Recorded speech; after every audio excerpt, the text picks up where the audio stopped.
Detik-detik saat UAV kamikaze lancet Rusia menghantam posisi pasukan Ukraina, ramai beredar di media sosial Telegram pada Rabu 16 November 2022. Tampak dalam rekaman truk milik Angkatan Bersenjata Ukraina sedang beroperasi.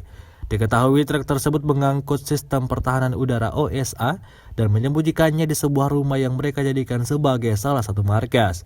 Fatalnya pasukan Ukraina tidak memperhatikan keamanan sekitarnya, tidak mengetahui bahwa ternyata ada sebuah drone kamikaze lancet Rusia yang mengikutinya. Tak butuh waktu lama, UAV lancet langsung menghantam tempat persembunyian sistem pertahanan udara OSA itu. Alhasil serangan itu cipta ledakan dahsyat dan hancurkan semuanya.